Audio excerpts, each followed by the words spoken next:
Let's see. We're live. Let's see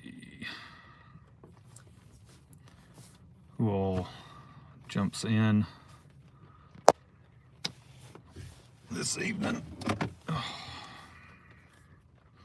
Happy Monday, everybody.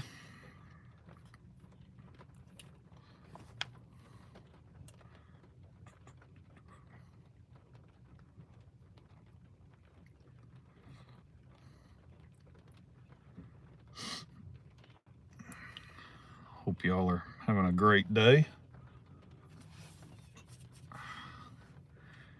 wherever you're at. It's actually starting to rain here. It's kind of been raining the past couple of days.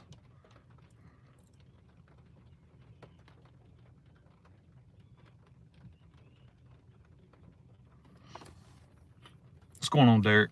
Good evening.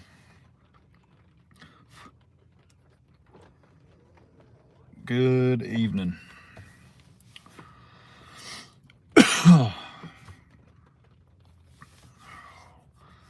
I've been good. What's going on, 18 Wheels?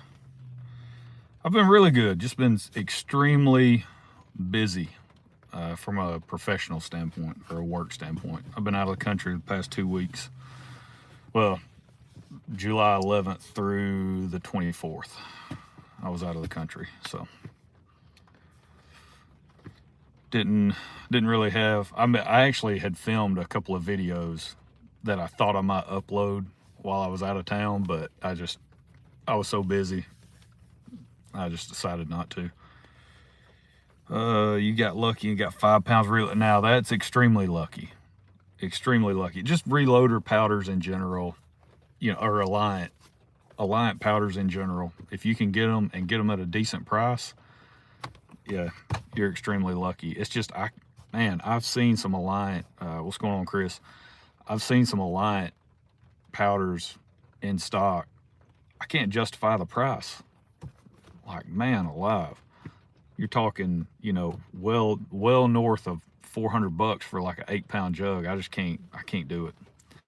Just won another new Tika T3X stainless 6.5 Creedmoor.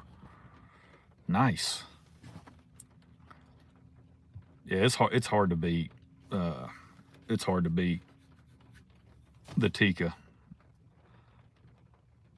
You got your powder online, free hazmat. Yeah, that's really the only way to do it. 18 Wheels, I was in Israel.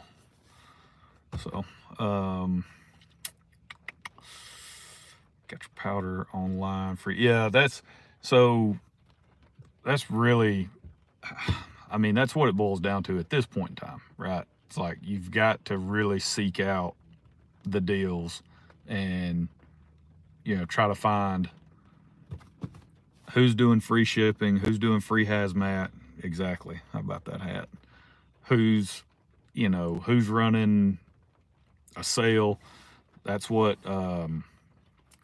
Brownells had, no hazmat fee. Nice. And I'm seeing more and more people do that because I think, it's kind of starting to hit home with a lot of these retailers. There's a lot of people that are just they're not paying what they're asking, right? There's a lot of people that are like, hey, not going to spend. See, exactly, Derek. Just to your point, right there, Vans and Coleman, they wanted over $500 for 5 pounds. Yeah, exactly. And people are just going to say no, thank you, and that can sit on the shelf and collect dust. And the longer people do that, the more it's going to drive prices down. So we'll see how that works out in the long term. But I know Mr. Big Guns in Huntsville, they're running, he's had like a 15% off. I think it's like 15% off powder. He's had that sale running for a long time. Just same thing. It's, the prices are so elevated to the point where people are not buying powder anymore. And so the stuff just sits on the shelf, which is fine, right? That's the only way to drive prices down is to not buy it. What's going on, AR? glad you could join us this evening. John paid $132 for 2 pounds of Varget today, held out as long as you could. That really, that breaks my heart for you. Like that's just so painful. And it's that turns some people off to getting into reloading. You know, again, I know just like probably a lot of you guys, once people find out you reload, they're always like, oh man, you know, I want to get into it. Is it worth it? All this stuff. Well, right now, it's difficult to justify getting into reloading with the cost of powder and primers and all that. So, Derek, I've passed on a lot of powders. I've found because the price is just not even in the yeah, it's not even. And that's the thing with almost all Alliant powders, the price is not even remotely close to what it should be or reasonable. Like not even close to reasonable. So I just I passed. Now, let's see. I think the last couple of powder purchases I made, Derek, one was up there when I was with you and I bought that Superformance. And then what else? I think there was some recent, well, I was at Vans and I picked up Winchester 760, a couple pounds of it, and a couple pounds of another powder. I can't remember now, but it was, and I just picked those up because they were under $40 a pound. That's the only reason. They're decent powders that I've used in the past, and they were less than $40 a pound, so that's why I picked them up. But yeah, that my heart breaks for you, John. Man, that hurts the wallet. Derek, you got 16 pounds of Varget for $700. You went to Cabela's after work and found 300 Winchester large rifle Magnum primers for $10.99 each. I bought them all. Yeah, that's $10 for a sleeve. You know, $100 for a brick. You can find them less than that. Let's see, for large rifle, large rifle Magnum too. I paid, I think, $85 a brick when I found some. Yeah, I think it was $85 a brick. So anywhere from $85 to $100. That's going to be the standard primer price probably for quite a while. You're seeing free hazmat. Yeah, exactly, AR. And you're probably going to see more and more of that. You're going to see, especially the online retailers, they're going to start, they're going to have to do something because the powder's not going to move. If it just continues to stay priced how it is, it's not going to move. It's not going to move to keep up with, obviously, the demand initially during COVID and the supply chain crunch and all that. Demand was so high that the powder manufacturers, I'm sure they were maxed out at capacity, doing everything they could to produce as much as possible. And they've probably been running that way for quite a while. Well, now you're starting to build up this backlog of powder that is starting to sit on the shelves. And you see it more and more. Like you go into Cabela's and there's tons of powder options to choose from. You're starting to see primers that just sit on the shelf and are collecting dust now. Like I'm seeing small rifle primers that just sit on the shelf. No one touches them. $85 or $80 to $85 a brick. And they're just sitting there. They're not moving, right? So a lot of stuff it's kind of getting to that point. So you should start seeing some sales, hopefully. Now, of course, it's an election year, so that may change. But the snared life factory ammo is cheaper in some instances. Yeah, definitely is. Depending on what you're trying to load, factory ammo, it's almost like, hey, go shoot factory ammo first, and then, you know, worry about reloading later, I guess. Derek, I should have bought the 170 EOL at Vans, but didn't back in May. That's a heavy 277 bullet. 18 wheels. American Reloading just had their version of Superformance. No, I saw they had several Midwest powders listed, but did not. I didn't go in and look because I wasn't going to be buying. There was nothing. No matter what it was, there was nothing that I need right this instant in terms of powder. I am really, really good on powder. Powder and primers, I'm pretty solid on. Now I just got to start shooting. So I got to get out to the range and get a lot of shooting done. Vitavori used to be high dollar. Yeah, and that's the thing too. So John, that's a perfect point. Is Vitavori used to be that it still is, in my opinion, probably the most premium powder you can buy, and it used to be priced as such. It was priced accordingly. It was the most expensive powder that you could buy because it was the most premium powder you could buy. Well, now it's almost a bargain. You're paying the same price for Vitavori as what you would pay for like Hodgson powder or IMR powder. In some cases, you're paying more. If you try to go buy IMR 4350, that stuff at Cabela's, they were selling that for what, like $75 a pound just here recently? Crazy. So yeah, go buy Vitavori powder and it's still like $45 to $50 a pound. And you're getting better powder and it's cheaper, which is crazy. Derek, glad I bought a lot of primers 18 years ago, all Federal 210 match and 215 match. They were $135 a case. Nice. Chris, paid the same for gold medal 210s. Jamie, here in North Carolina, at my local store, they had a pound of Benchmark. Wow. Yeah, see, that's what I'm saying. A pound of Hodgson Benchmark, which is a really, really good powder, by the way. In 223, that's probably one of my favorite powders for like a 69 grain Barnes match burner. It's a very good powder. I've had really good luck with it. Extremely accurate, but no one wants to pay 75 bucks a pound. So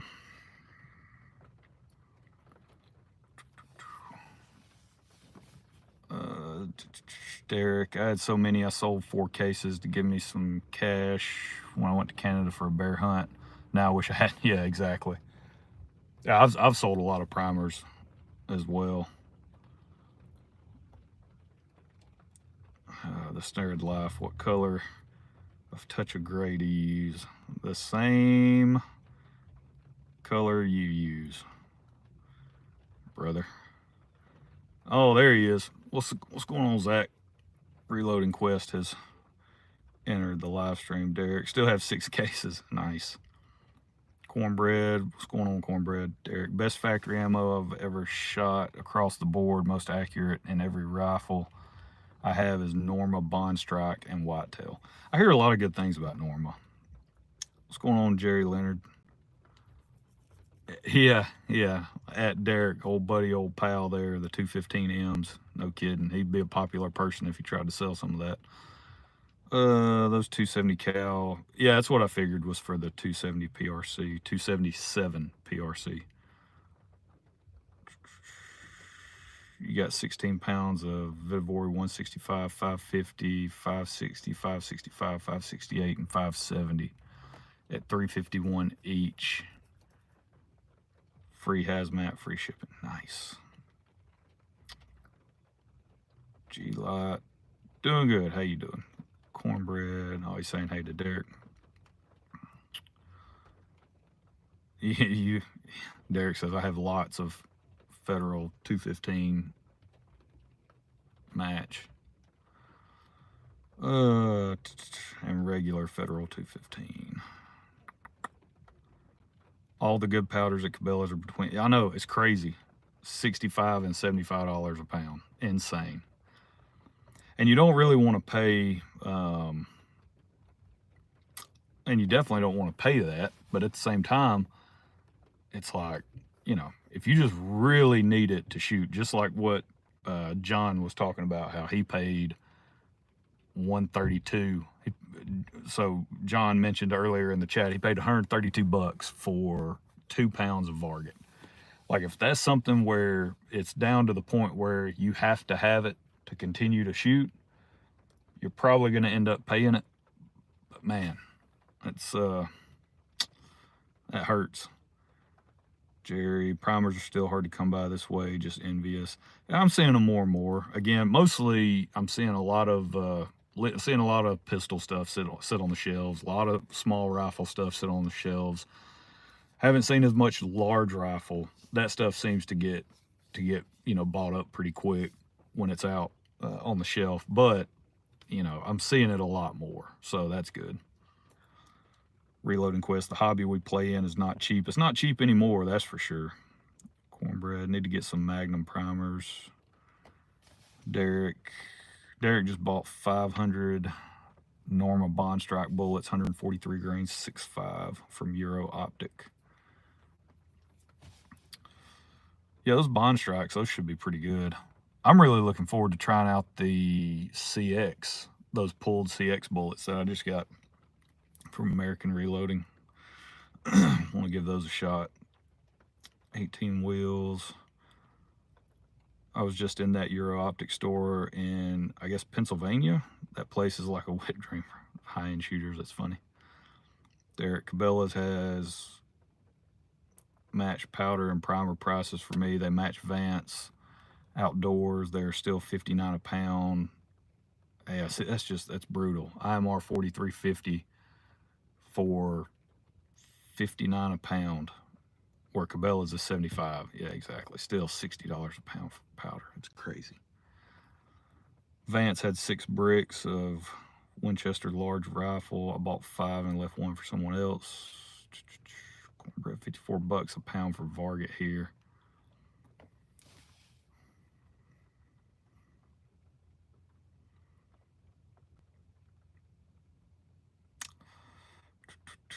Jerry, I can find in 140 for 45 a pound. CFE 223 is north of 60. Again, it makes no sense.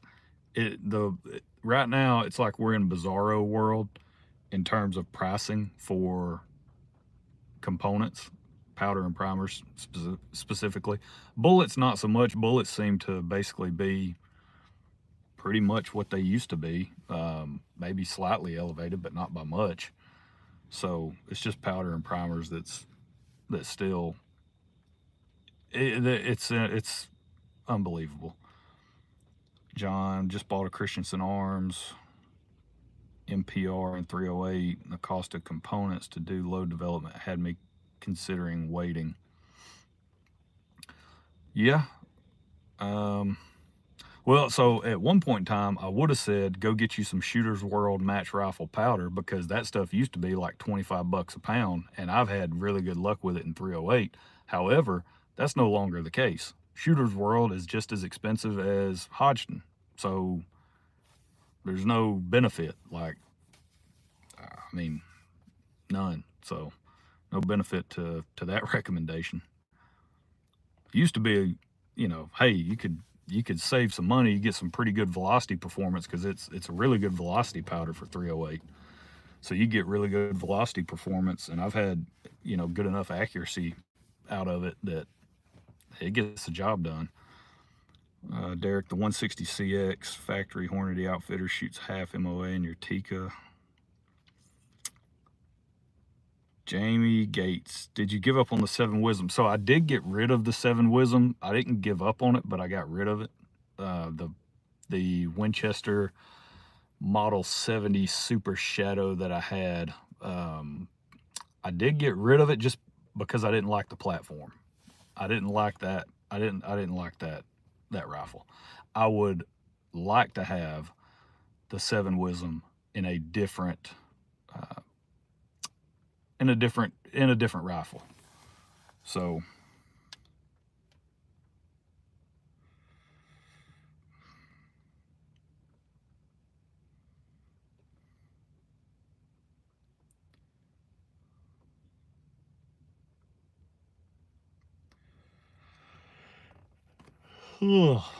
but I didn't give up on the cartridge. It's just I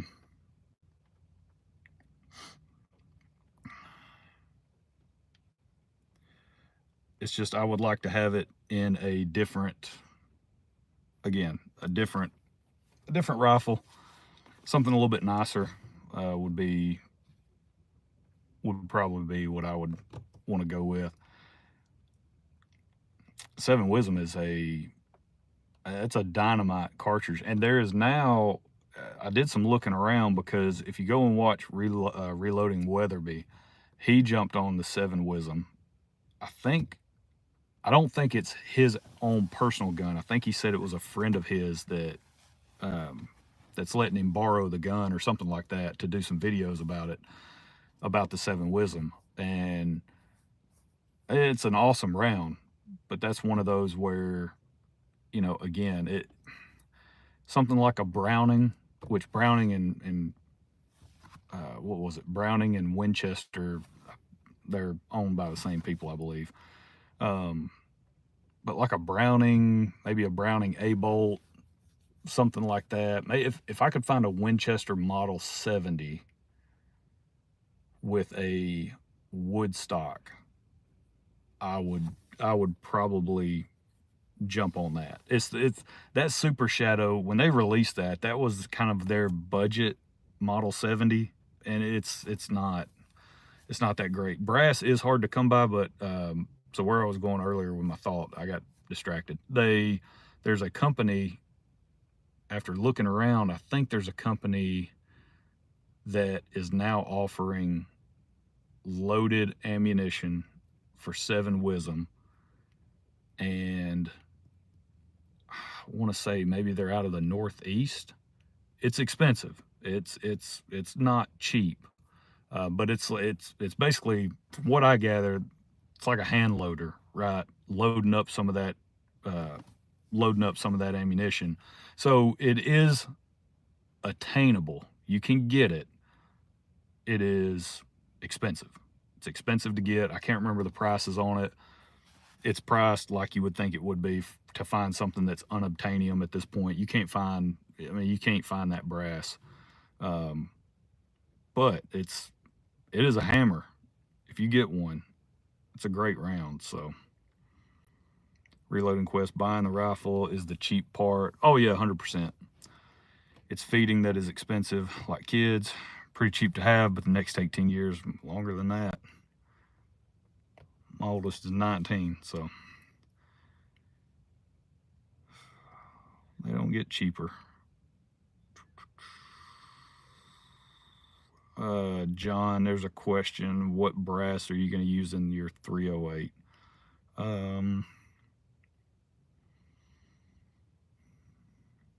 Meredith had lumbar surgery, revision. Oh, okay. I did. I reached out to him. I sent him a message through their website. Maybe that's why I haven't heard anything. So I'm really waiting to hear back. I guess I'll be waiting a little longer now. Not sure when I'll be back up and running. Yeah, I plan on going with him. I don't really plan on going anywhere else, and I'm in no rush, so I can definitely wait on getting that done. But I think I'm kind of going back and forth. I'm fairly certain I would like for him to use the Tika T3X that I have now and rebarrel it, right, with that KP barrel and turn it into a 280 Ackley improved, because what I've been eyeballing here lately is a 270 Win short mag that would replace my 270 Winchester. So I've been looking at those. We'll see. Chris, 7 Wisdom brass hard to come by. Yes, it most definitely is. Jamie, I have a Winchester 70 Black Shadow 7 Wisdom put in a bell. Yeah, exactly. And that's the one that I had bought it used. It was a local pawn shop, and the guy was closing down. I got it for a heck of a deal because it was like one of the last few guns he had sitting on the shelf, but there was a reason it was one of the last few guns sitting on the shelf. Like, the thing looked like somebody drug it behind a truck. I mean, it hadn't been taken care of at all. And I got it because at the time, I definitely wanted to experiment with that cartridge, and it's an amazing round, but again, I would much rather have it in a better platform. That one was just, I had no intentions of keeping that gun long term. It was just, overall, it was not in great shape. So choice ammunition loads 7 Wisdom, $100 a box. Yeah, choice ammunition. Okay, I think that's who I'm thinking of. I think that's who I found online. Is Choice Ammunition, I guess, is the name, and they load the they load the 7 Wisdom. And like Jamie's saying, $100 a box. So it's not cheap.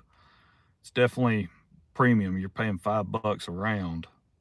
But if you can stomach paying a couple $100 to get you 40 pieces of brass, then your initial investment obviously pretty high, and then that cost per round starts to go down over time as you're able to load that brass, get more firings out of it. Derek, to me, there's no cartridge worth having if components are not reasonably available. Yeah. No, well, so yeah, like what I was saying, I'm trying to get caught up on the comments. Sorry. But yeah, I just plan on using it because that Tika factory trigger is so nice and the action is so nice.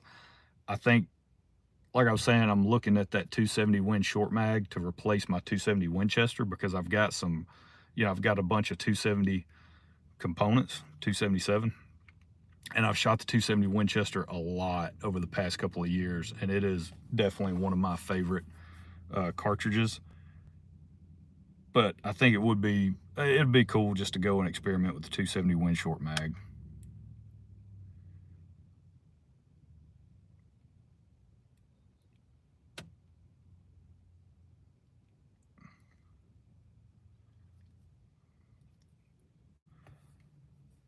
So that's why I was like, you know what? If I'm going to go down this route of getting a 270 Win short mag, there's really no point in having a 270 Winchester, right? So if I don't really need a 270 Winchester, then I have my platform, right, to rebarrel. And I like the stock. That's the thing. I like that 270 Winchester stock, or the Tika stock. I really like it. It's that laminate stock, and it's really nice. So I like everything about it. And I like the fact it's 270 Winchester. But if I can turn it into a 280 Ackley, that'd be pretty cool. Ron, now you're talking 280 Ackley. Yeah. Derek, I recommend a 277 PRC over the 270 Wisdom or the 6.8 Western. I had thought about going the 6.8 Western route, but I don't know. I'm a fan of the Wisdom lineup of cartridges, so I think I'm just going to go with the 270. No, I answered it. 18 wheels. Way back. I went to Israel for 2 weeks. Yeah, I answered it. Derek McMurray, 2 weeks ago I dropped off a stainless Remington 725. Oh, nice. And a Brooks barrel to make a 280 Ackley. You have 100, cornbread. I have 100 once fired 243 brass all Hornady. Do you still have one? A 243. So I have a, this upset a lot of people, by the way. I have a barrel for a 243 Winchester, and I have a Remington 700 CDL action that I could convert back to 243 Winchester. But as of right now, that has been turned into a 6.5 Creedmoor. So that one ruffled some feathers whenever I made that swap. There weren't too many people thrilled with the fact that I converted a CDL with a nice wood stock over to a 6.5 Creedmoor, but whatever. Yeah, I still have, or at least I have the ability to have a 243. It's just in pieces at the moment. So, what's up, MC? Howdy, folks. Heading to work. Oh, have fun. Don't work too hard. Ron, if you're looking for a 270 Wisdom, Capital Sports in Helena, Montana has a Kimber for sale. Oh man, is it the 8400? Is it like a Woodstock or an 84? The only thing I would be very careful or cautious of is, because I love Kimber. I had the 84M Hunter in 6.5 Creedmoor. Actually sold that gun to my buddy, and we met at the range on Friday, and he brought it because he wanted to sight it in. He got a new scope for it, and so I was shooting it again. I was like, man, I forgot how much I really like that gun. That is a sweet rifle. If you're looking for like a, hey, I want to buy one hunting rifle and never have to buy another one ever again, Kimber 84M Hunter, you can thank me later. It's a great rifle. So Tikka T3X is the way to go with the Wisdom. Worker dude says 7mm. Yeah, the Ramesa. Chris is all over it. He's the one that came up with the name, the Ramesa, and that's what I call it. That ruffled a lot of feathers.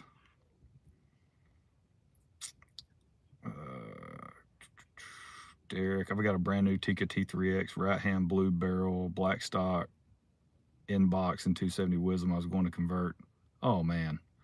Well, no, I've got to have money to have my 280 Ackley, Derek. I can't pay you, get the gun, and then I just that delays my ability to get a 280 Ackley. And I really want to get a 280 Ackley because that was really the driving force on me making that 7mm premium mix, purchase from American Reloading. When I got all of those federal terminal ascents, that's the main reason why I bought all those, was so I could get my for the 280 Ackley, right? It's a stainless. Oh wait, 18 wheels. Sorry, I must have missed it. Israel, definitely fat boy. That's funny. Ron, it's stainless, synthetic, never been used. I bet they'd make you a deal. Yeah, no kidding. It's been sitting there for almost 25 years. Jeez. Pay me later. Oh man, you're trying to get me in trouble. Derek he's what we in the business call an enabler. I'll shoot you a text, Derek. We'll see what we can do. Ron, yes, 280 Ackley. That is such an amazing round. So the 7mm, by the way, if you guys haven't tuned in, the Outdoor Generalist. So make sure you guys, if I'm sure all of you guys subscribe to the Outdoor Generalist and Reloading Quest and all these other great channels that are chiming in on the live stream here, but you gotta go check out those guys. Outdoor Generalist, love every time he posts a video. Congratulations on the new, I think what it's like your new home or whatever. You've got land now, you've got your own shooting range on your private property. That's the dream, right? I think that's the goal that a lot of us have, is to one day have your own, or have your own patch of land that's large enough to at least shoot 100 yards, right? So kudos to you, man. That's awesome. I'm happy for you. But yeah, 280 Ackley is such an amazing round. 7mm in general, there's just a lot to love in the 7mm range. Even 7 Rim Mag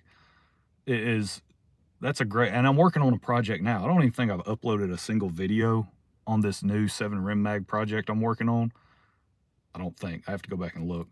But man, that's such a great round with a lot of capability, a lot of flexibility. So yeah, 7mm that's a great place to start. If you're looking for a good kind of entry into a hunting setup, 7mm 08, 7 Rim Mag, 7 PRC. I don't own one, haven't owned one. I probably will at some point.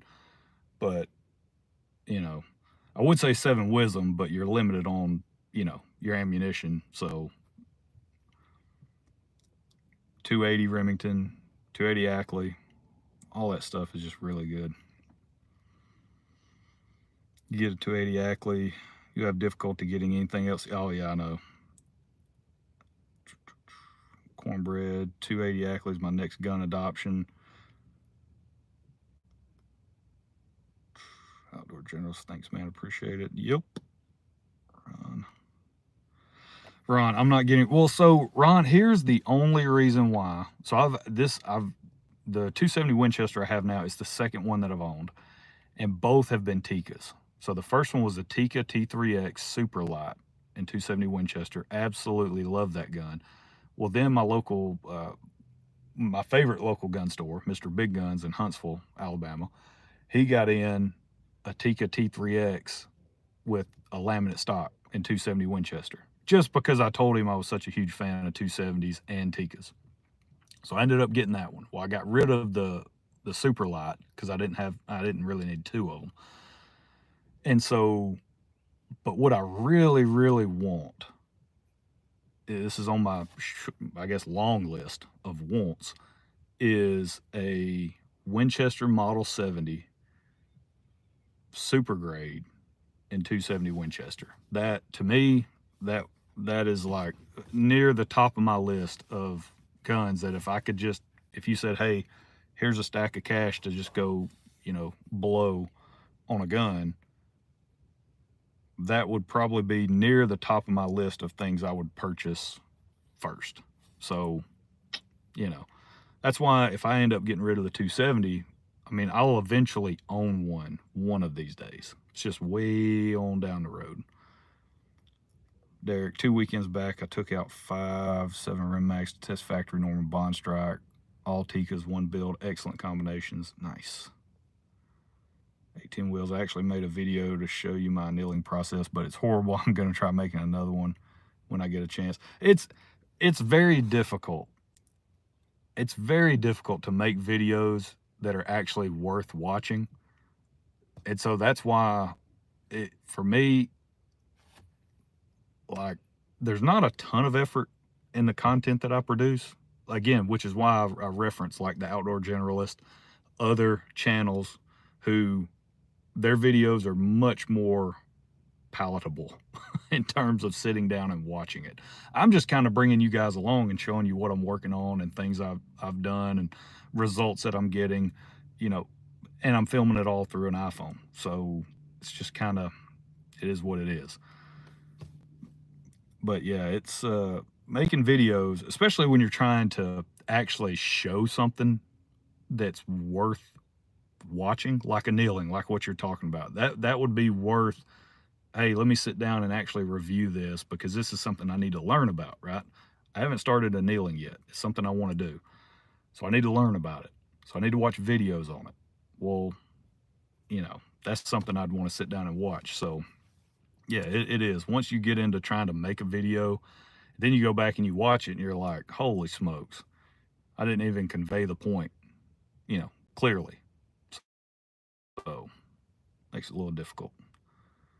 Ron, mine are Sockos. Nice. Outdoor Generalist. I'd love to have a 7 Psalm. Yeah, so it's funny you mentioned 7 Psalm because that was kind of what was at the top of my list before I decided on the 280 Ackley. The 7 Psalm. So I had my top 3 were 7 Psalm. 7 Psalm was number 1 for a long time. And then it went basically second and third was 7 Wisdom and 280 Ackley. But they were basically just tied for second, right? 7 Psalm was that was at the top of my list for a long time. But I've decided on 280 Ackley, and that's what. Now, I'm not saying I'd never build a 7 Psalm. Maple stock, yes, Ron. Yep. Yeah, 25 found on Gunbroker right now. Ron, I own a pre-64. Oh yeah, exactly. That would be very nice too. If it wasn't a super grade, like if I wanted a Winchester Model 70 and I wasn't going to get a super grade, it'd probably be something like a pre-64 or whatever, trying to find one in 270 Winchester that was in really, really good shape. So, Jamie, all my local stores don't carry, but just a handful of bolt rifles. Everything else is ARs. Yeah, that's kind of the way the consumer, I guess, that's the way the industry moved, is AR platform, chassis style rifles. That's really how things have shifted. There's not a lot of emphasis on a really well-made wood stock bolt action rifle. You just don't see a lot of them. That's why I was very pleased to see the Rim Arms 700 come out, and the handful of copies that I've held in my hands, all of them have been very, very well done.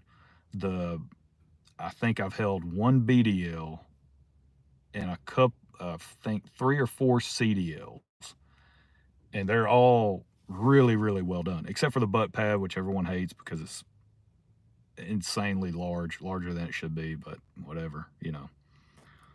But yeah, it's kind of hard to find a really, really good bolt action rifle that's not just something synthetic, you know, a really nice wood stock. So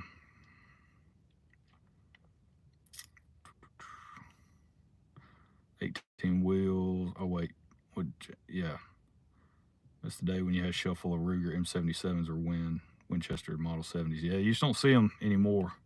Not sitting on the shelf, you don't. You can find them online, but you don't really see a lot of them sitting on the shelf. 18 wheels. I can't figure out how to edit, and I really need to clean my bench. Oh no, no, no, no. You guys have seen my reloading bench. Trust me, no one needs to clean their reloading bench more than me, but I'm not going to do it. It's up if you. Okay, yep. I'll go check it out. Derek is enabling you again. Yeah, he is. He's an enabler. Uh,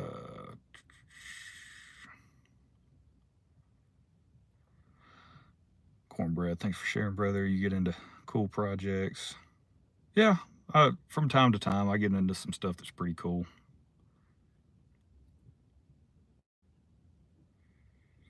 You're more of a conversation. YouTube definitely has its place. Yep, I agree. I agree, Chris. The 280 is better. 2 more grains of powder, easier to load heavy bullets for higher velocities than the 7 SAUM. A 280 Ackley, I know what you mean. Yep. I know what you mean. Those Woodstock guns can be pricey, but you get what you pay for most of the time. Yep, agreed. I'd really like to get a Kimber with a Woodstock, like the 8400 or some of the other models that they have.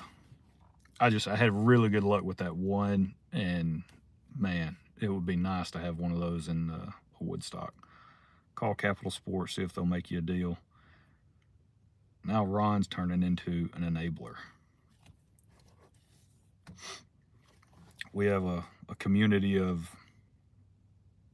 This is like the opposite of a support group.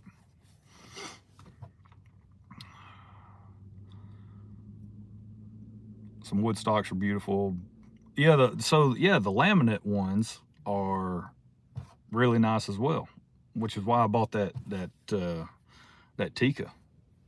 Had the laminate stock. Man, that thing was just calling my name. I was sitting there. I walked in, and as soon as I walked in and went back to the gun counter, and I looked, and there it was, and I was like, "Oh, hey, let me see that. That's pretty sharp with that stainless barrel and the stainless action. That was nice."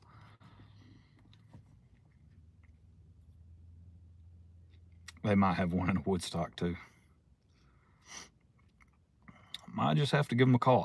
I look quite a bit on the Cabela's used gun section of their online store. So if you um, go and look online, they have at their gun section online, they have a used section, and you can filter it.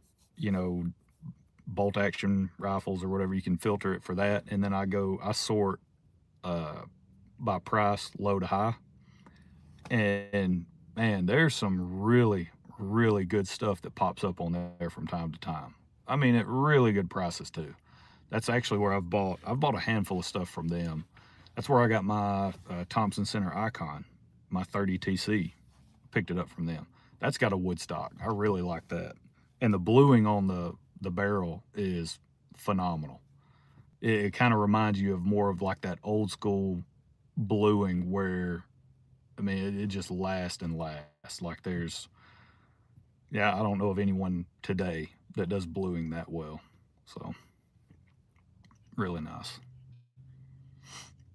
Somebody mentioned, I think on a video that I just recently posted. I think somebody mentioned that Thompson Center was planning on re-releasing the Icon, which was their first bolt action rifle that they released. It was in the early 2000s. when they dropped that one. Outdoor generalist came across a stainless 700 with a heavy Douglas barrel and nice laminate thumb hole stock in 22,250 a year or so ago. Yeah, that would have been a nice one to have. I really like the 700s that are stainless, man. Those are sharp. And then of course you've got that laminate thumb hole stock. Yeah, that would have been a nice one to have. And and the 700 platform, right? I mean, that's like the Glock of the bolt action rifle world. There's just so much aftermarket stuff you can do with a 700. So that's like a gun builder's starter kit or whatever. Just go get you a 700, and then from there you do, whatever you want to. Ron, did you see Hootie Who's new 264 Win Mag? Oh, I think I saw him do a Instagram post about it. I didn't see the video, but I think he was talking about like it was is that the one where it was like a limited edition? There was only a very few, like only very few of them actually made, and he got one of them or something, like came across it at a gun store or something like that. But yeah, that's 264 Win Mag. That'd be only 100 made. Wow, nice. Well, when you got Hootie Who money, you could probably drop you a little bit of coin on a limited edition 264 Win Mag. That's another one that's kind of interested me as well, is the 264 Win Mag. That's not really one you hear a lot about anymore, but that's gold mule deer inlay. I bet that thing looks sweet. But yeah, I think that'd be a pretty cool project. 264 Win Mag. I think that'd be neat to explore. That, and then also the 6.5, was it the 6.5 300 Weatherby Mag? Just something stupid like that. That would be pretty cool. Outdoor generalist. I convinced myself that the barrel was probably shot out and walked away slowly. Yeah, exactly. I know the feeling, brother. I do the same thing. Like I'll be in a gun store and I'm looking at the used gun section, and I'm like, oh man, I really want that, but it's used. I don't know who had it before. Maybe whatever. You do everything in your power to talk yourself out of it, while also on the flip side, you're talking yourself into it, right? It's like, well, if I can get it for a little bit cheaper, if they'll negotiate with me a little bit, if they'll come down on price, right? It's like, man, imagine what I could do with XYZ. Yeah, yep.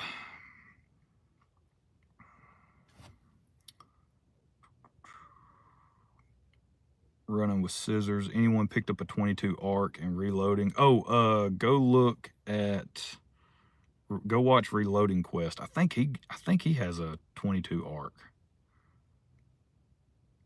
Is it 22 ARC or 22 Creedmoor? I can't remember what Zach has, but the dude's got just about everything.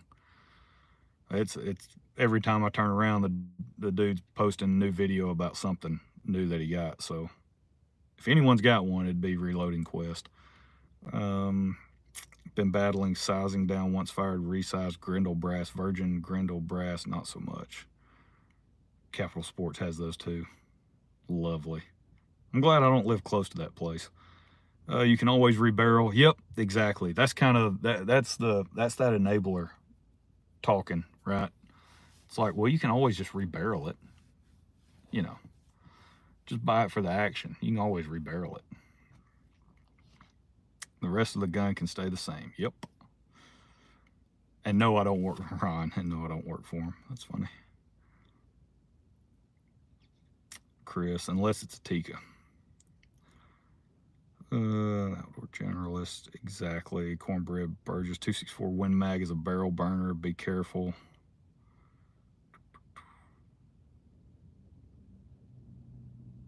Jerry, trying to get away from belted magnums. Yeah,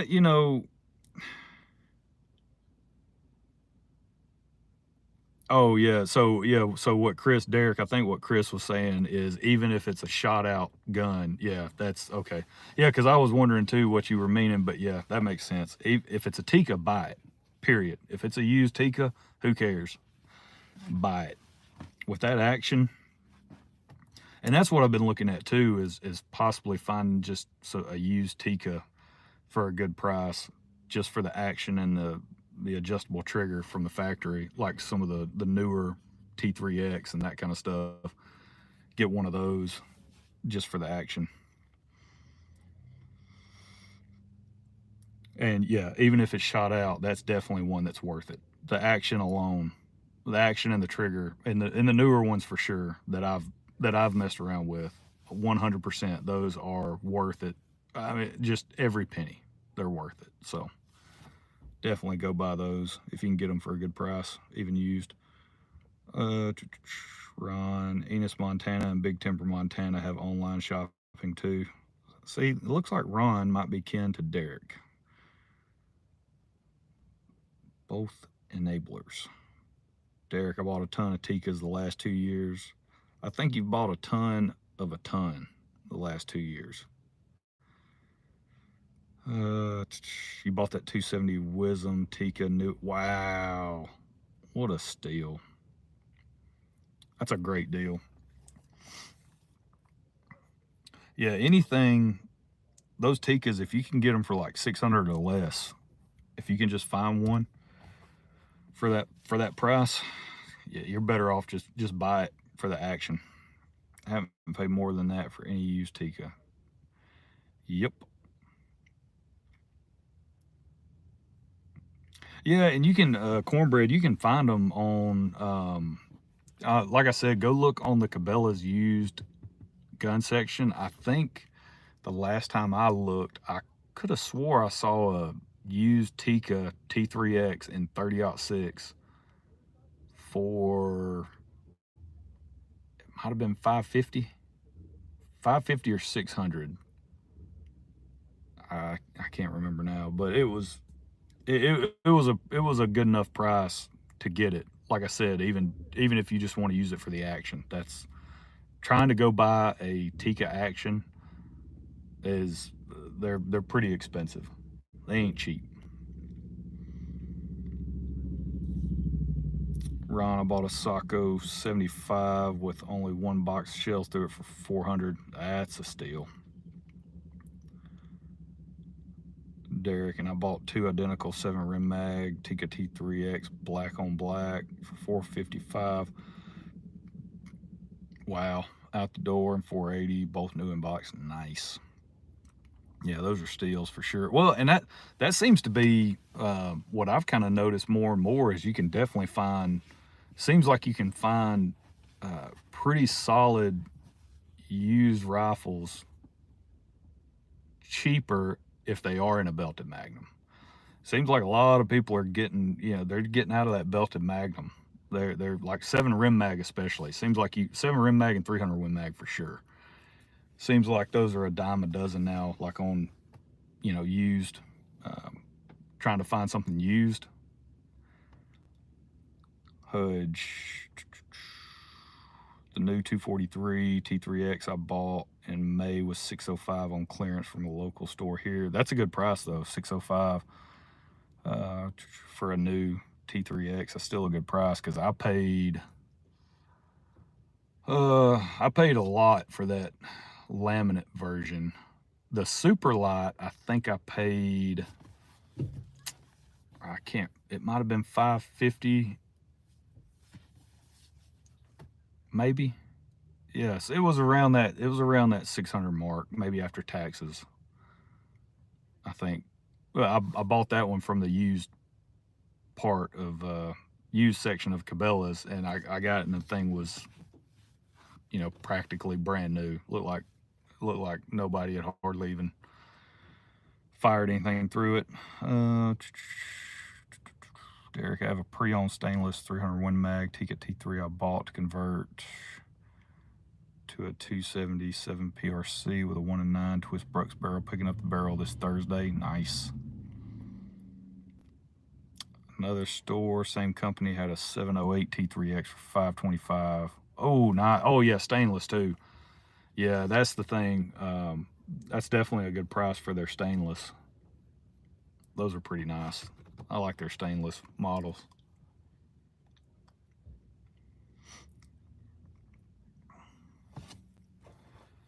Oh me.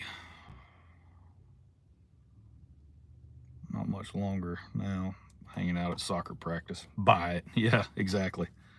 Derek Hudge, what store? Oh Lord, here we go. Now you getting Derek. Now you getting Derek all fired up.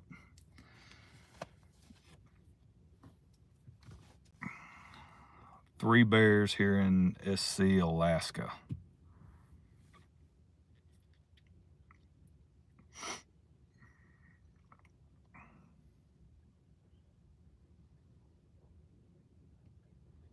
Yeah, that I need to. I actually need to go swing by Mr. Big Guns. I've mentioned him a couple of times now on this stream, but I haven't been by since I got back. Got back home Thursday. Is when I made it back home from my work trip. So I need to get over there and see what those guys have got in stock. Outdoor Generalist. Dang, y'all are gonna make me go used rifle shopping again. You know, I'm glad we could help. I'm glad we could help.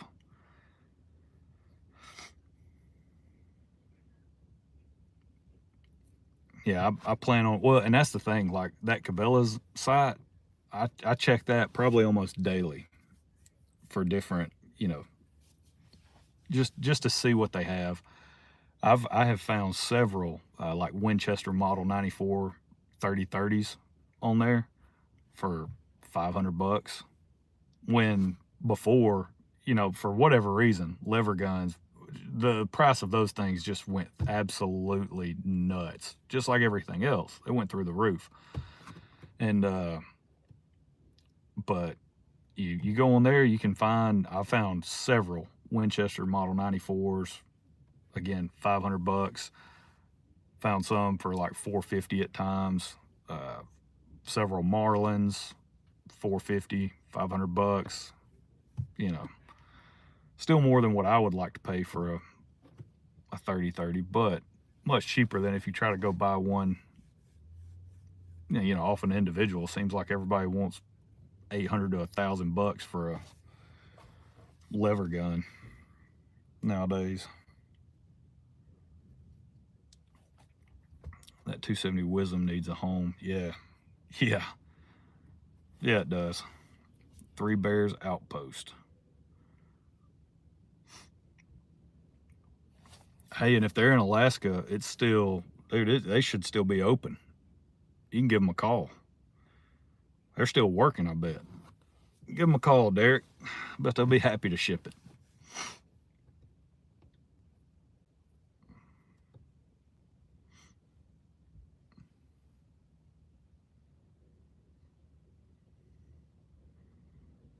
Oh, there are a lot of locations. Huh.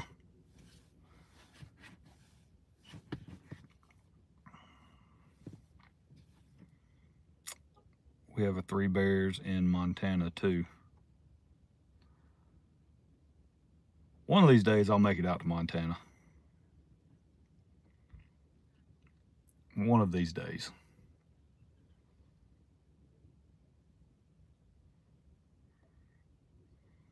Yeah, see, it's 3:47 p.m. in Alaska. So just call them up. They're still at work.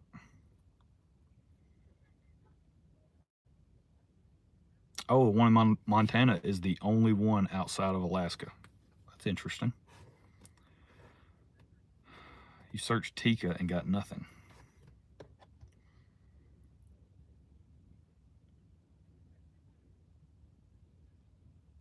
Oh, the Outdoor Generalist. I'm bidding on an unfired Model 94 Bicentennial with original box in a local auction right now. Guessing it'll go for more than I can stomach. Yeah. Yeah. Yeah. It'll probably go for more than what your wife would be happy with you spending on it, if I had to guess. If I had to guess, it'll probably go for a lot more than you want to pay for it. And that's pretty cool. Original box and all. That's the kind of thing. Like if I was gonna go buy something like that, I would want it to come with original box and all that fun stuff. But if I wanted a, for me, I would just want a 30-30 just to take out in the woods and hunt and beat the crap out of and not worry about. So I wouldn't want to go buy, like more of a collector's style, whatever, 30-30. I just need something that could get the job done.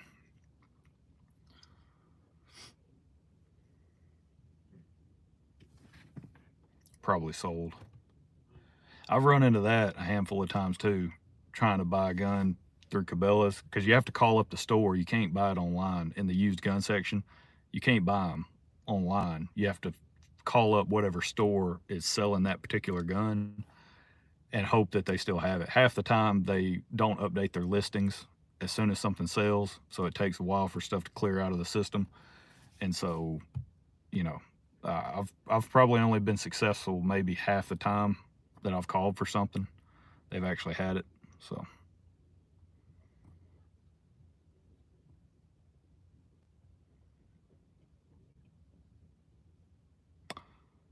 oh, all right. Yep, we'll see you, Derek. Have fun at work. Outdoor generalist, no doubt. Current bid is around 900. Oh, ho, ho. Yeah, yeah. That's gonna be tough. Current bid's 900. Cornbread. I have a 1970 Winchester 30-30. Been offered a stupid price, but not selling. It's for my grandchildren later on. Yep, I don't blame you. I don't blame you.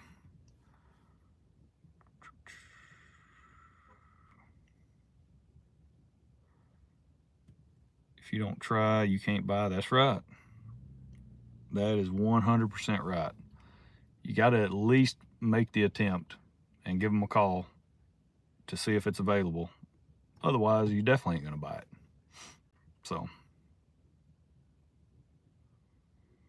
hey, what's going on, Vanessa? We've been at it now for just over an hour. First live stream back. It's been a minute since I did a live stream, so it's been a good one though. We've talked a lot about 7mm, and we've talked a lot more about 270 Wisdom than I thought we would. I mentioned that, and that seemed to get the juices flowing.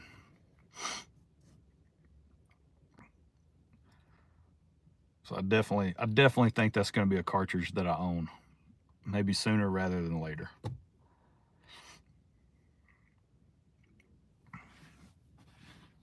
I think that's I think it's an awesome round. Again, the Winchester short mags, I'm a really big fan. I think it was more for them. I think it was more along the lines of like poor timing with where they were released, kind of in the, if you look at everything as a timeline in the shooting industry and where we are now, if you took that same enthusiasm around long range shooting and you applied it back to the early 2000s, and if you just had a little bit of that technology that we have now, like rangefinders and stuff, and you threw that back in the early 2000s at very attainable prices, I feel like the Wisdoms, I mean, they would be such a dominant family of cartridges. But that's not the case now. So 300 Wisdom is really that's the one with the staying power. 270 for sure. That one is still, you still get ammo for it, factory ammunition, that type of stuff. The 300 Wisdom, that's still hanging around, I think, in competitive circles. I think there's competitors that shoot the 300 Wisdom and do quite well with it. So, that's one that definitely has staying power. Seven Wisdom, nah, that one unfortunately went by way of the dodo, which is sad. It's a great round.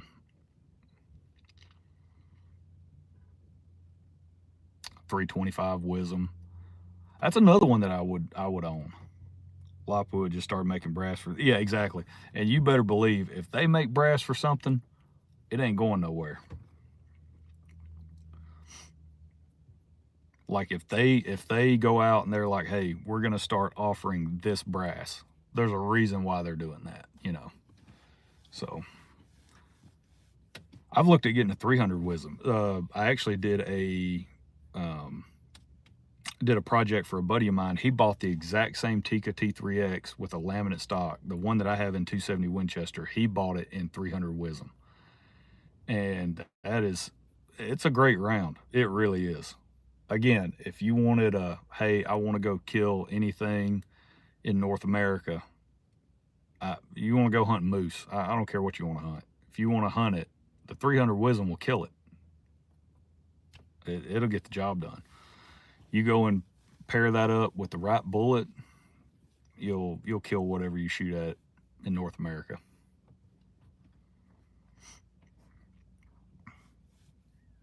And it gives you a little bit of distance too. So depending on the game that you're shooting at, depending on the bullet construction you chose, right? Your effective range is now increased with that cartridge. So it's a good one. It's a solid performer. I'm trying to remember what I loaded up for my buddy. It might have been 180 grain Barnes. I'll have to go back and look now. It might have been a 180 Barnes tip TSX. It was either that or it was the 175. I don't think it was the 175 LRX. It could have been though. You looked at Ron. It's a fine elk cartridge. Oh yeah, most definitely. Cornbread looked at the 325 way back, but no go. Yeah, I mean, that's another one. You can get brass for it. Who is it? Is it Nosler? Maybe Norma. I think Nosler makes 325 wisdom brass, I believe. So you can still get the brass, right? It just, that's kind of a niche cartridge. Hudge. I like my 270 wisdom for caribou. Carried the 300 wisdom for moose, but didn't get a moose. Well, that stinks.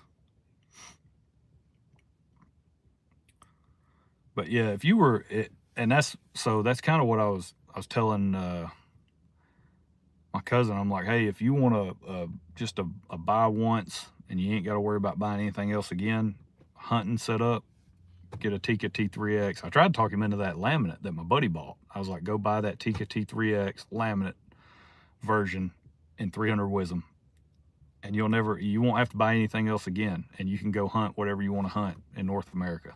So, but he didn't do it. He bought I think he went and bought an AR instead.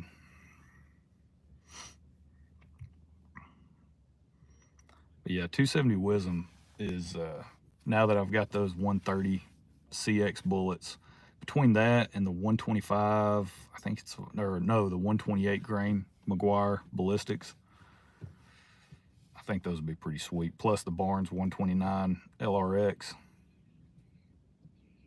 Those seem to be really good combinations for that cartridge.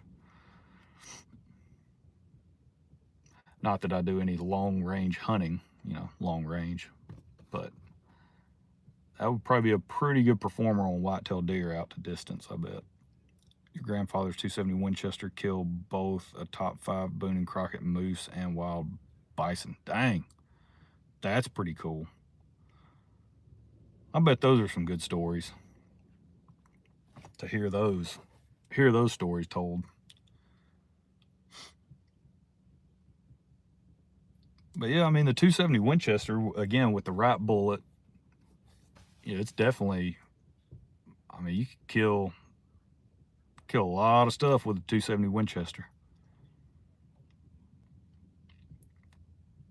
I've kind of gravitated more towards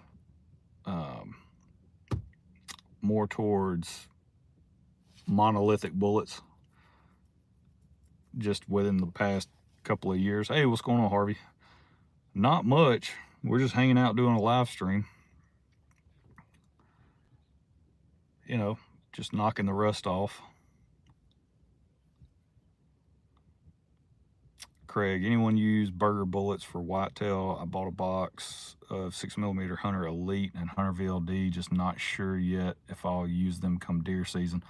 I haven't actually used them on deer, but from what I've seen, yeah,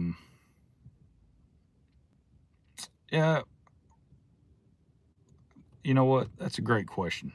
Load some up, use them on deer, and let us know how they perform. I think they're going to shoot great.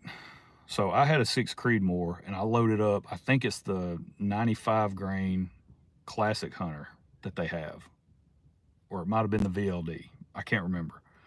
But the Burgers shot, I mean, they shot lights out. Incredibly good shooting bullet in my 6 Creedmoor. It was a Ruger American Predator, so it's not like it was a really nice gun. And it shot those Burgers. I mean, it just stacked them. Some of the best groups I've ever shot, ever, period, came from that gun with that bullet.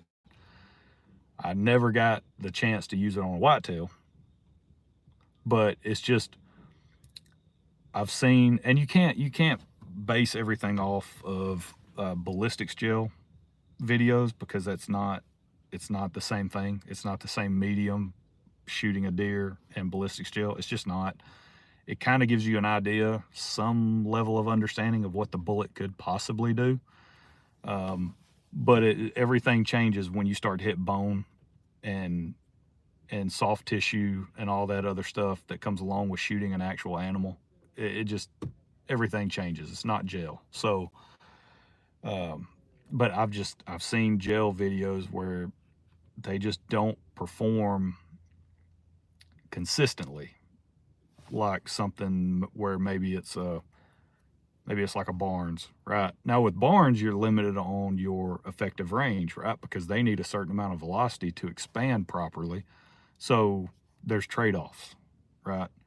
You use a solid copper and you get, hopefully a complete pass-through and the penetration that comes with that solid copper bullet.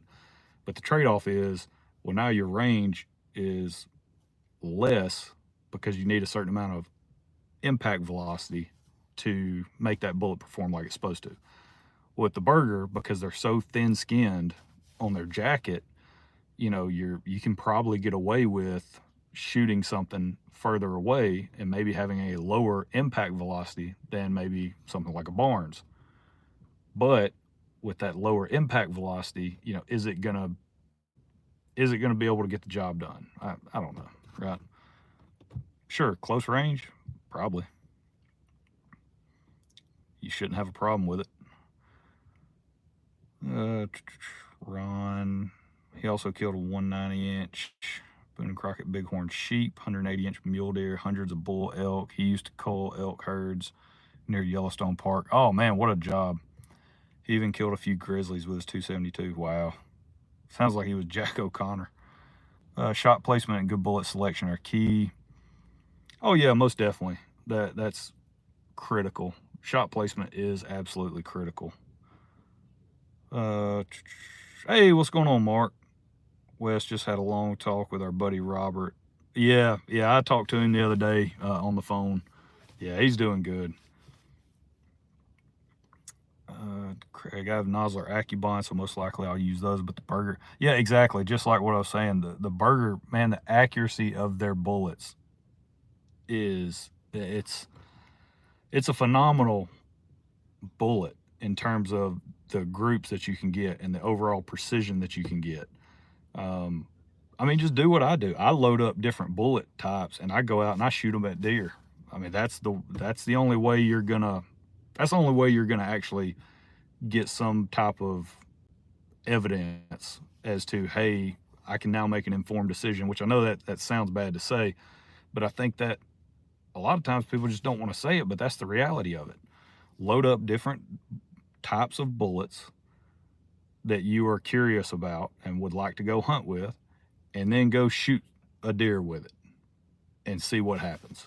And I know that's a bad thing to say, people, we want to save the earth, whatever, but like, it is what it is. You're not going to know until you load one up, go shoot a deer, and see how it performs, right? So it is what it is. That's what you have to do. So that's why I'm saying, yeah, I'm burning up because it's like freaking 85 degrees out here. We actually had a, uh, what was it? Finally had a drop in the temperature. It's been like 100 degrees here in Alabama, but today it was much cooler. It's been like 85. Actually, I can go ahead and crank the vehicle because they're done with their practice. I think it's some AC going now.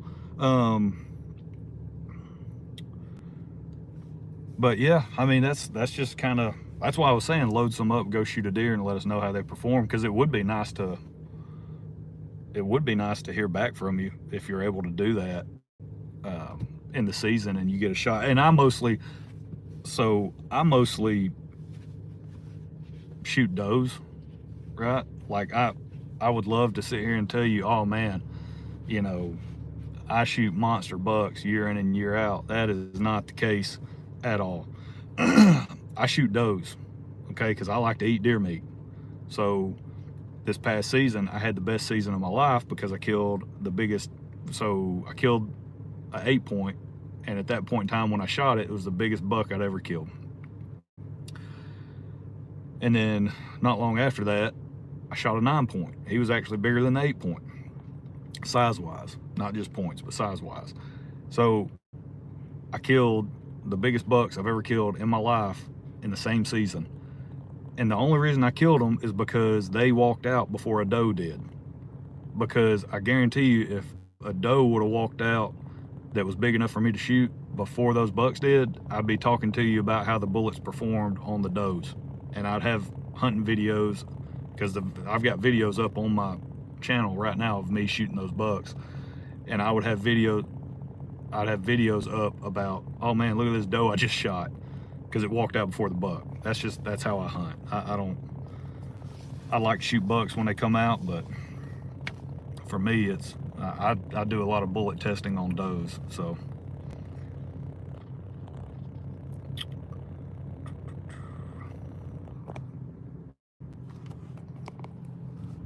let's see. Stand by. I bought this little fancy,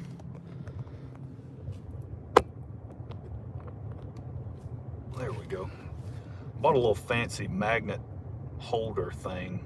I don't know what you call it, but Ron, I like Swift A-frames for elk, but good luck finding them now. Yeah, those are expensive too. John, just ordered 500 of the Burger 6mm 115 grain VLD hunting bullets from Midway on clearance. My 6 Creedmoors are 1 in 7 and loves the heavier bullets. Man, those things are probably going to shoot lights out.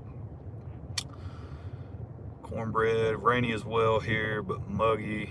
Yeah, oh yeah, it's just been, I mean, the humidity, it's like 1,000% every day. You walk outside, you're just instantly, everything around you is just wet. Everything. It's insane. Harvey, still eating deer sausage and steaks. I actually had deer snack sticks from Weaver's Meat Processing. Ate some of those earlier. John, can't eat the horns. Ron said wrong because the horns can be worth a lot of money. Well, that's true, yeah, but I'm with you there. I definitely don't hold out for bucks. That's for dang sure. I try to fill my deep freeze. That's like priority number one for me every hunting season. I just try to kill as many deer as I can kill. Like I said, this past season I was beyond blessed and so far and away lucky to be where I was at. I was at the right place at the right time, and bucks came out instead of does. That's literally all it was. So, but yeah, I'll shoot a doe in a heartbeat and still get worked up about it. So I get fired up whenever a doe comes in the field.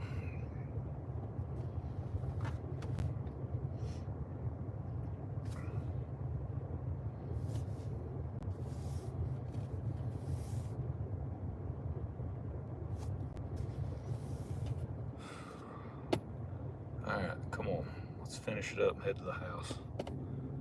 Me too. First come, first served. Yeah, exactly. A doctor here bought the #2 non-typical mule deer rack for 350 grand.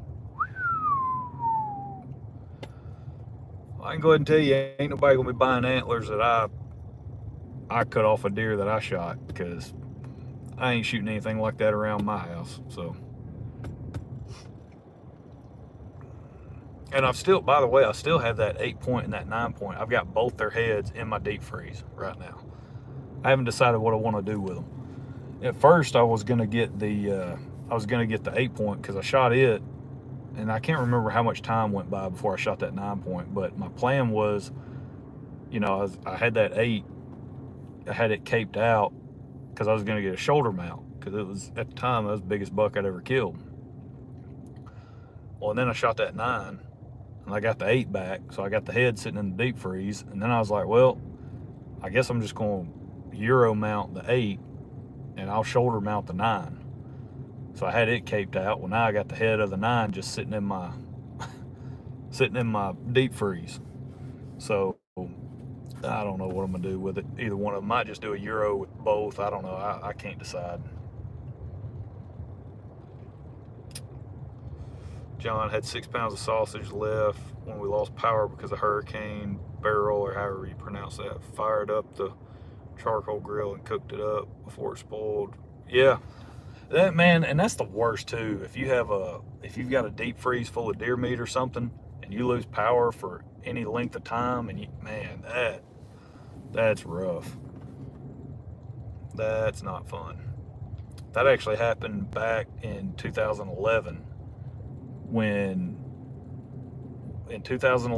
we had the tornadoes that ripped through Alabama, like historic. I mean, it was an insane, like, that was where Tuscaloosa, University of Alabama, that, like, a lot of that place down there just got leveled.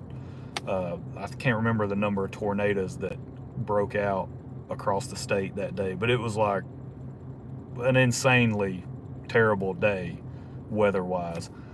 And I mean, a lot of people without power for a long time. In the house that I was living at with a buddy of mine at the time, he had a deep freeze, and he would shop at Costco all the time. And he would bulk purchase, like, chicken, beef, steaks, sausage, you name it. And our power was out it was over a week. It was probably closer to like 10 days, something like that. Power was out. Yeah. And we ended up basically pulling all of that stuff out of the deep freeze. He had a gas grill, luckily, and some extra propane tanks. We cooked every bit of it and went and delivered it to a homeless camp close by. We knew where one was at, kind of off in the woods, back behind a department store. So we cooked everything up and put it in Ziploc bags and just went and delivered it to those guys. But because, we couldn't do anything with it. So yeah, that's when the power goes out, you got a deep freeze. Hopefully you at least have a charcoal grill or a gas grill with plenty of gas, and you can fire it up and, cook everything so you don't just lose it. Ron, I have a picture on my phone of a non-typical mule deer shot where I hunt 48 inches wide, 8-inch bases. Jeez, that's insane. Harvey, Phil Campbell disappeared for a moment. Yep. Cornbread, I remember that. What a tragedy. Yeah, it was so sad. Like, it was just sad. It was a crazy day. What was it, April 27th, I think it was. April 27th, 2011. That was a really bad day. I remember that day just like it was yesterday. Me and my buddy, we met up for lunch. We were eating at Logan's Roadhouse up on Highway 72 in Huntsville, Alabama. And we were sitting there eating lunch. We had just finished, and the waitress brought our check, and the power goes out. And we're like, well, crap, and we try to figure out a way to pay or whatever. We walk outside and look, because we knew some storms were coming, but we didn't know the type of day it was going to be. And we looked back to the west, and I'm talking about it looked black as night. I mean, it was bad. And I remember just driving back to the house, uh, trying to get home as fast as I could. I was in a little uh, Ford Ranger. Man, I was all over the road. Rain was pouring, wind was howling. I was trying to get back to the house, made it back to the house, turned the TV on, and that's when everything, you just kind of start to see the coverage from all over the state, just tornado outbreak after tornado. It was insane. It was such a crazy day. Really sad. Ron, I need to figure out how to load it up on my screen as my ID. Oh yeah, I have no idea. Craig Smith lost power, or if you have a 10-year-old boy that leaves the door open. Yeah, yeah, that too. Well, I thought they were going to be done at 7. They're still going. 7:15. Well, the schedule said till 7, so.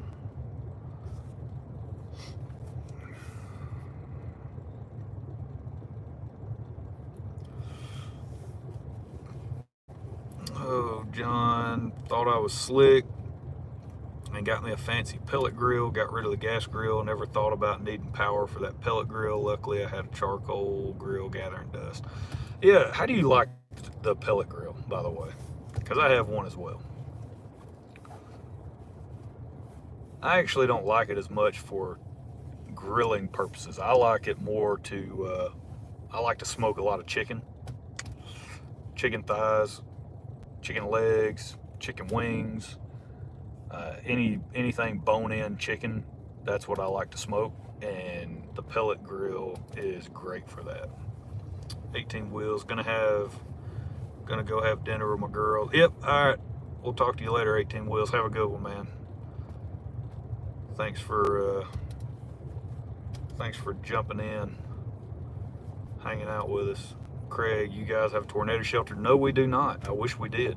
That's definitely something we need to look at adding to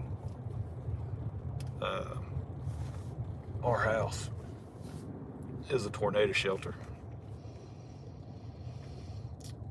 Hudge, I like the pellet grill for smoking, but grilling steaks. Yeah, exactly. I'm the same way. Actual grilling of something, I don't really like it that much.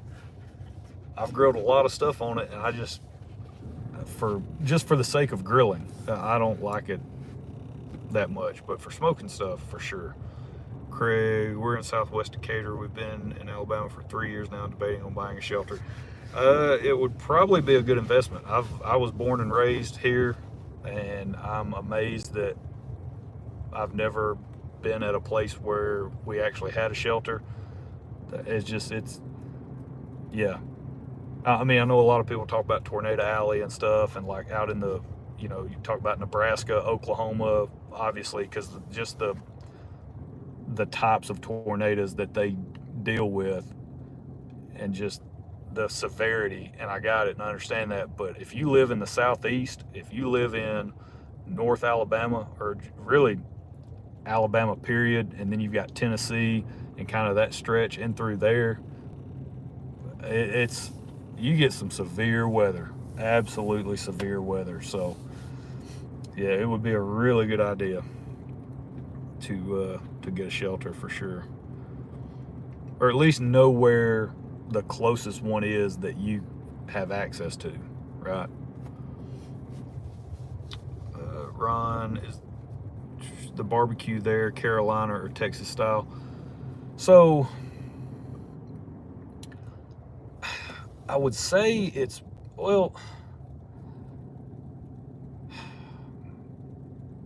so that's the thing. You go to one barbecue place, and they ain't got brisket. Then you go to another barbecue place and they do, right?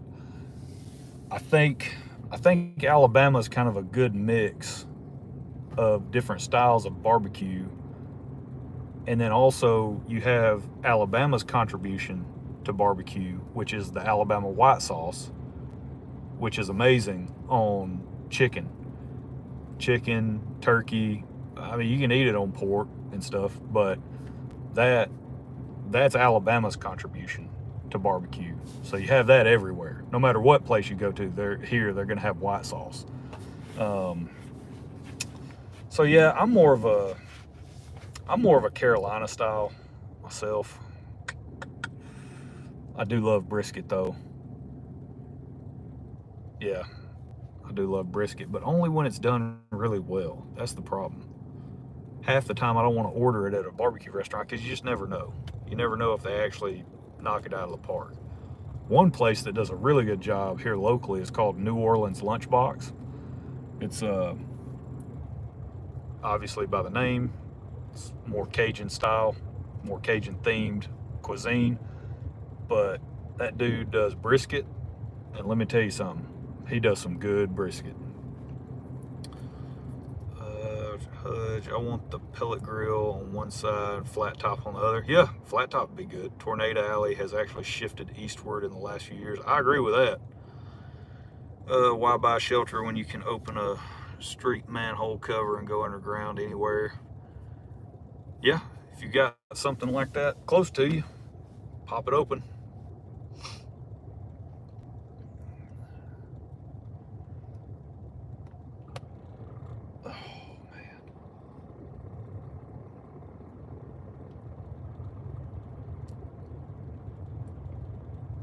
They're running kind of like I guess a scrimmage maybe to finish out practice. Okay. Maybe they'll be done at 7:30.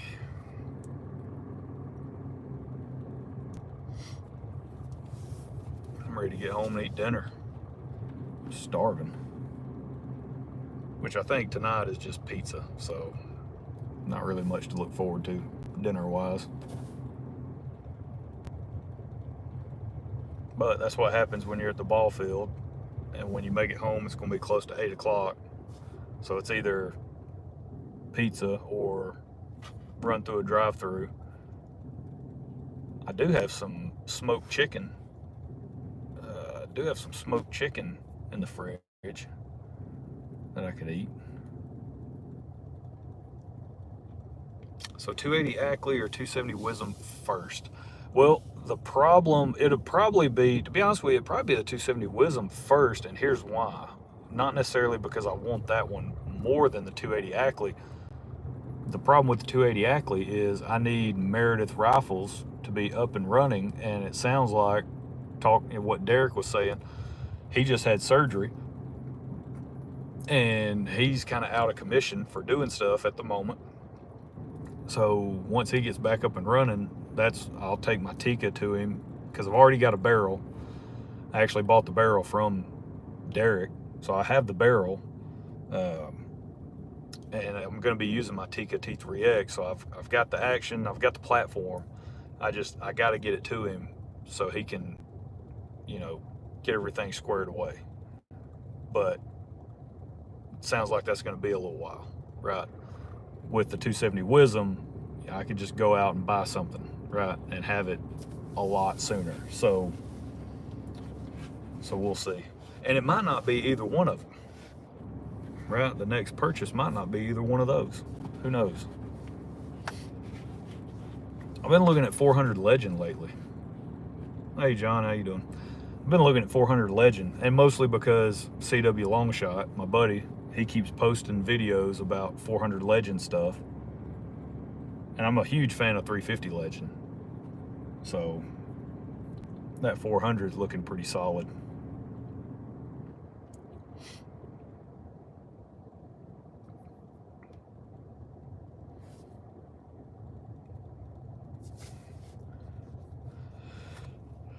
Oh, man.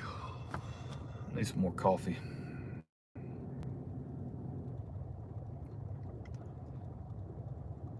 Alrighty.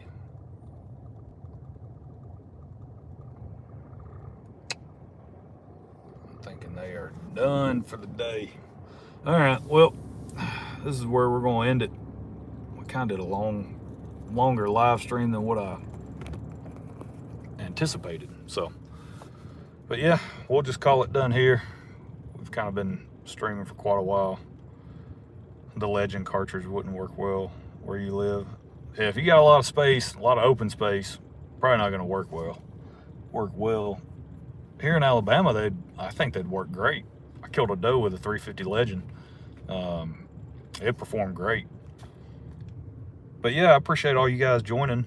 It was great. It was a good stream tonight.